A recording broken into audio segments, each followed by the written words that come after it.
Entérate, por Angélica Martínez.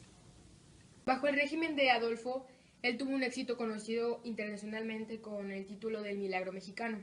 Otro acontecimiento fue el desarrollo con estabilidad de 1958 a 1970. Este crecimiento estuvo en el contexto de la sustitución de importaciones. Es la etapa en la que va apareciendo cada vez claramente las industrias transaccionarias. Las industrias transnacionales dominaron el sector de la etapa de progresos notables en el sistema político nacional. Este sistema político nacional fue por la que se puede conocer como la creación de la Cámara de Diputados en 1963. El tema de hoy, modelo económico hacia adentro, que fue de 1940 hasta 1982. Bueno, aquí tenemos 3 acontecimientos. El primero es el crecimiento con inflación. Este crecimiento duró de 1940 a 1958. Este crecimiento económico se logró en el periodo que estuvo acompañado del proceso inflacionario. Este dificultaba la consolidación del modelo de crecimiento y este problema se dio origen cuando el sistema económico tuvo repercusiones de índole social. Este fue el resultado del régimen de Adolfo Ruiz Cortines. Este fue el que implementó una serie de medidas para lograr abatir y mantener bajo control el proceso inflacionario. Bueno, tras esta aparente prosperidad, la Cámara de Diputados se incubaron los gérmenes del movimiento de 1968. La acentuación de la pobreza de los países subdesarrollados y el deterioro en el medio ambiente, lo cual se ponía entredicho. Bueno, otro acontecimiento es la crisis y agotamiento, de 1970 a 1982. Al finalizar la década de los 60, empezaron a manifestarse una serie de síntomas que anunciaban una crisis económica que afectaría de manera global tanto al mundo capitalista como al socialista. Los indicadores que hacían suponer dichas crisis son un ritmo de inflación muy elevado que provocaba la deterioración del poder adquisitivo de los trabajadores, la crisis del sistema monetario internacional, el progresivo aumento de los precios de las materias primas y la repercusión del precio de los artículos. Se ponía entredicho el modelo del desarrollo y la amenaza comunista. Bueno, el hecho es cierto, ya que la crisis llegó y que a partir de 1973 los países desarrollados tuvieron niveles de crecimiento bastante bajos, incluso negativos. Pero bueno, para profundizar más el tema del milagro mexicano, trajimos con nosotros a la doctora Mariela García. Buenos días, Mariela, muchas gracias por estar en nuestro programa. Gracias a ti, Angélica, por invitarme. Muy bien, cuéntales a nuestros televidentes y a el presidente Enrique Peña Nieto que nos está viendo sobre esto del milagro mexicano. Por favor. Muy bien, bueno, pues el milagro mexicano es un periodo de la historia contemporánea de México, transcurrida entre 1938 y 1971, que se caracteriza por la aplicación de una serie de reformas económicas y sociales por parte del Estado, para desarrollar el mercado interno y la industria principalmente. En este periodo se crean las instituciones políticas y sociales más importantes del país. Su máxima expresión fue el desarrollo estabilizador. Fue una época en que Antonio Ortiz Mena estuvo a cargo de la Secretaría de Hacienda.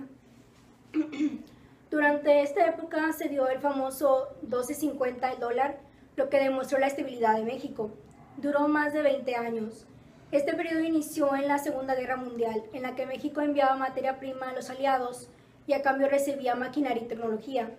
Otro antecedente fueron las políticas y la estabilidad del gobierno de Lázaro Cárdenas.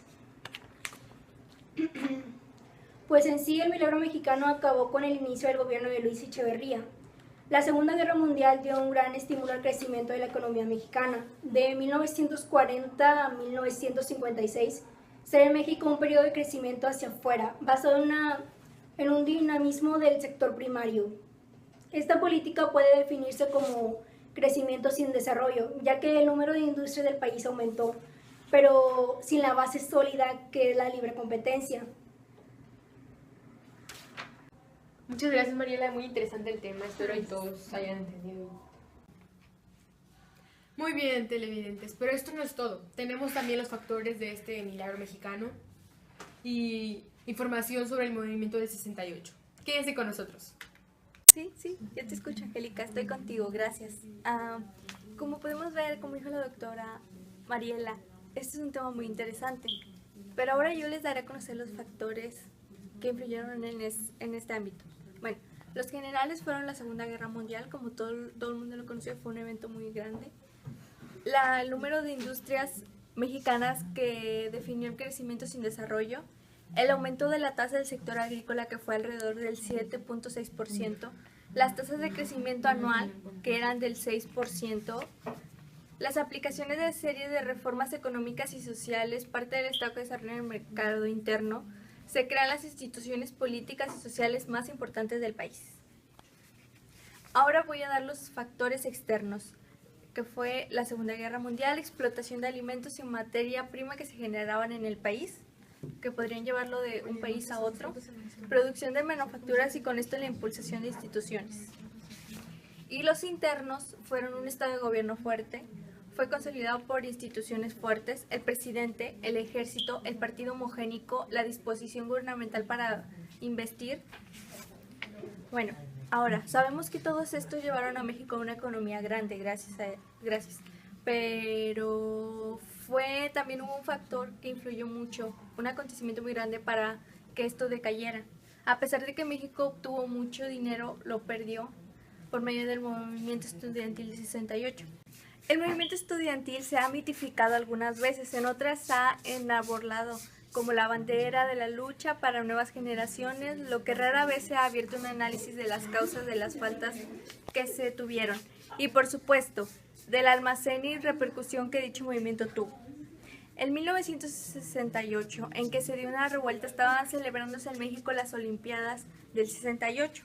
El presidente de este tiempo, Díaz Ordaz, se enteró que los estudiantes, liderados por comunistas activistas, iban a hacer una manifestación de protesta contra las Olimpiadas, o mejor dicho, quisieron aprovechar que se iban a celebrar las Olimpiadas para hacer sus eventos notorios.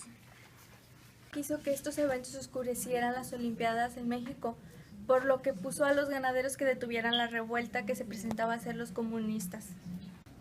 Muy bien, mis televidentes, espero les haya gustado nuestra temática, esperen la otra. Con Angélica Lenterat, las noticias llegan ya.